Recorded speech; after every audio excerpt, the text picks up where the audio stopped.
Thanks so much, Aaron. So yeah, before I launch into reading any poems, I'd just like to say a massive thanks to Aaron and Broken Sleep for publishing this book, for taking it on, and doing such an amazing job with it. And also just want to say what an honour it is to be reading alongside such brilliant poets tonight. It's a real pleasure, and I'm a little bit I've been taken away somewhere by the poem, so hopefully I can remember still how to read my own. Yeah, so Real Cute Danger is all about pregnancy, childbirth, early parenthood.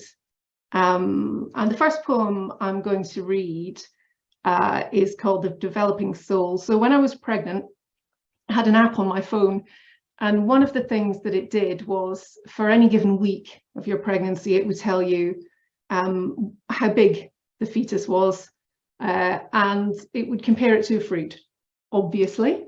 So that will make, hopefully, some sense of some of the lines in this poem.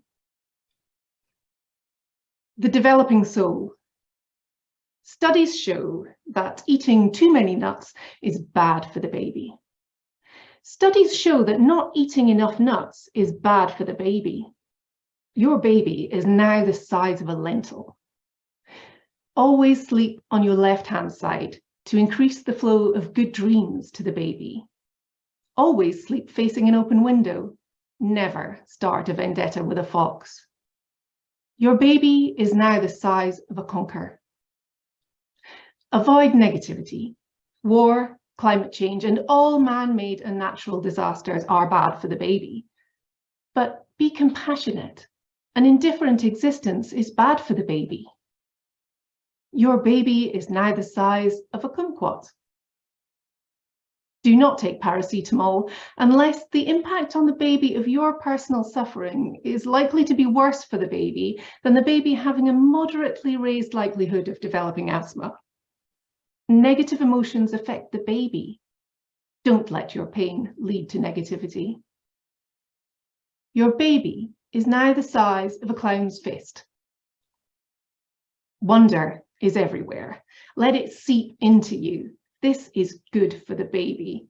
The baby feels when you are overawed. Make everything beautiful. See the good in everything. But don't overdo it. Hyperventilation is bad for the baby. Your baby is now the size of a haggis. Rainbows are good for the baby. Postmodernism is bad for the baby. The baby enjoys what you enjoy, and that's absolutely fine. Unless what you enjoy is crack cocaine, or eating too many nuts, or riding roller coasters. Use your common sense. Oh, the way you're sitting right now, sweetie, that is very bad for the baby. Your baby is now the size of a small dog. Pomegranate juice may taste like your grandmother found it in the attic, but it has a connection to the fertility myths of the ancient Greeks, which is good for the baby. Whatever is good for the planet is good for the baby. At least that's something we can all agree on. But what is good for you isn't always good for the baby. Stop being so selfish. Your baby is now the size of a fucking enormous turnip. Remember what we said about pain, and try not to worry. It's bad for the baby. And so the second poem, which actually follows this one in the book, is one of the ones, so there's quite a few science fiction and horror inflected poems in there. And this one talks about Wolverine from the X-Men, who is obviously Wolverine, the guy with the knives, and his skeleton has been replaced by an evil bad guy, the worst kind of bad guy, the evil ones, with adamantium, which is an indestructible metal, and it's also magnetic. And that's all going to become clear why that's relevant in a minute, hopefully. Contraction. When I said it felt like my hip bones were made of molten metal, I knew you wished that I was an accountant and had told you to think of the most painful thing ever and times it by 100. Maybe it sounded overblown, pretentious, but I was thinking of Wolverine, stripped and strapped down, blueprinted with the surgeon's felt tip, how they broke him and mended him, injecting his skeletal void with adamantium, how they monitored his vitals on a black screen and watched the tank drain slowly while inside him, a metal tree eased out branches into limbs, twigs into fingers and toes, stiffening to tougher than anything. How, though he was healing even as it happened, from that day on, anyone holding a magnet had him. How easily his shining bones would pop out through flesh, as if pulled from well-braised meat, and fly into their hands. How, when they held that one small thing, it could make him weak, the thing that made him strong. And I was thinking of how so soon a stranger would be holding our son.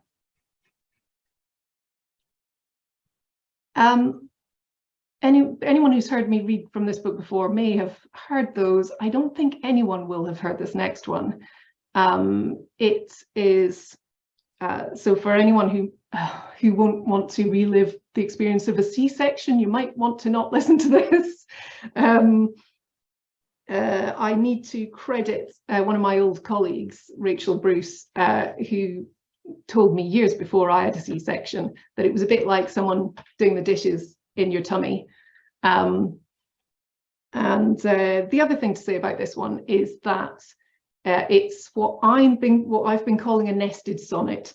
So I've been writing a lot of, there's quite a few sonnets in the book, and I've been writing a lot of ones where you basically take one sonnet, shove it inside another sonnet, or you kind of intersperse bits of two sonnets or however many sonnets you like, and you have a nested sonnet. There may be an official word for it, but that's what I'm calling it. Sorry about the weird noises, it's my cat trying to get in. One hell of a show. They open me, cutting skin and tissue, draw muscles like curtains, and hold the folds with metal tiebacks to reveal the red front row. And good Lord, this theatre is running all sorts of crazy productions.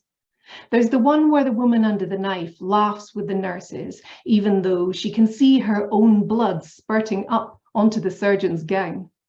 The one where they stop to wash the dishes in her uterus mid-operation. The one where everyone who talks to her is just a head and is upside down. You are here, suspended in the Super Troopers. We should shout, ta-da, at an entrance like this. For a second, there is only you in your blurred halo stamped on the moment's rosette, slick and bright. You are red, a baked bean, glistening in my juice. He announces you, you burst into sound and life, tucked up in the shape of my womb, haunches tight.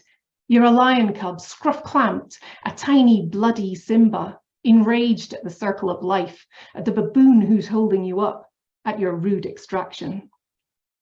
We are laughing because you are absolutely fine, and all three of us are crying because what else can you do?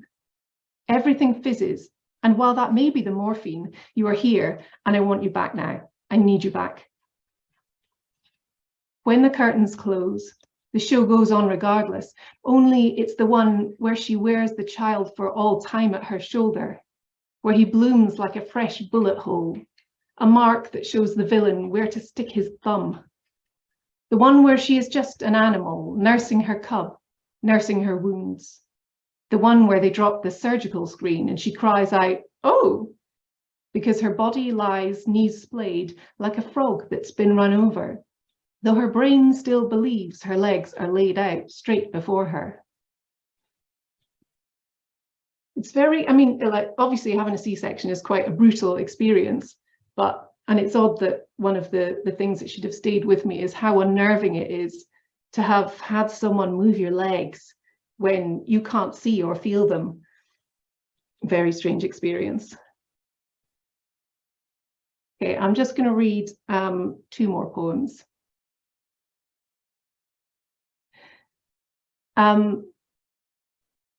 There's not really much, I suppose, I need to say about the next one.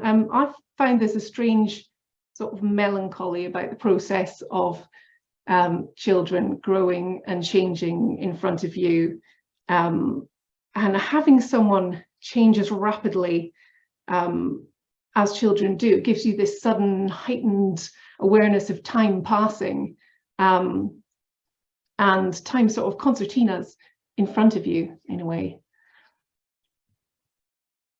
You are breathing without me, and this is as good as walking away. Your peach fuzz head cupped in my hand, your warmth, your squirm, it all seems so present, but the evidence is there, a stump on your belly, the mark of this first separation. The future is here, all moments stacked upon one another, cards in a deck that could be drawn in any order, at any moment. You will hold your own head up, and this is walking away. You will feed yourself, and this is walking away. You will go to school, and this is walking away. You will sit up, and this too is walking away. You will say mummy, but before you do, you'll say walk, walk, and car, and bird, and maybe shoes. And the first time you walk away towards a toy, or the door, or someone else's open arms, it has already happened, will always be happening, because that will be now, and now is now. And how could you do this to me, leaving before we've even got started? I stare at you. You are so familiar, as if you have always been here. The thought folds beneath the weight of all those future nows, and I get why they call them milestones. See it, unfurled and waymarked, the foreshortened road, the distance between your helplessness and mine. Please, before you leave, I need to fix this moment, thread it through all other moments. The only thing shielding us in this now, is a stiff blue pleated curtain made from a fabric found only in hospitals. Let's pretend it's the edge of the world. The last, I should say sorry to Aaron actually, because I considered reading the Costa poems and then I was like, oh, but they're really quite depressing. they would have taken up quite a lot of time. But I'm going to end on a poem called Drink It In. It comes right next to one of the Costa poems, so you know that's something. And this is it's written for anyone who has ever, and I know everyone, well, lots of people have done it, smelled the top of a baby's head and been like, oh, it's so, oh, why do they smell so good? And this poem was sort of my meditation on, you know, well, why should it smell so good to you? But also it's like a little bit about what the smell actually is. For those of you who don't know, meconium is like the baby's first poo. It's a real unholy substance, and sometimes it is pooed before, well, it comes out before the baby comes out. Pretty disgusting. And colostrum is the first milk that comes in. I'm not sure if I'm saying vernix caseosa correctly. That's the way I'm saying it though. Drink it in. That is the smell of new, the smell of freshly divided cells, scent bursting from the cruxes of their separations like spores from a puffball. Separation of body from body, the iron smell that follows the neat rasp of flesh sliced from flesh. That bold note is almost certainly blood.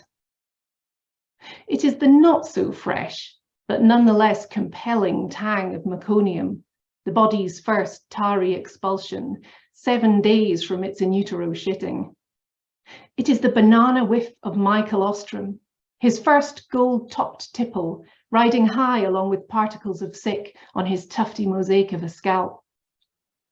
But most of all, I agree, the smell is sweet, a natural sweetness which, like honey, has the base undercurrent of excretion. This is the smell of vernix caseosa, the cheesy varnish that coats us all at birth, of 9 months bathing in amniotic fluid, skin drink, cushioning, gushing fanfare, that delicate suspension of nutrients, fetal urine, and all the byproducts of creation. It's the smell of my uterus, and I'm flattered you like it. No, don't be disgusted, be animal, be proud. There is a wild mother in you, and she needs to want to lick this heady cocktail from the newborn's eyes. Thank you very much for listening, and I hope you enjoy the rest of the evening.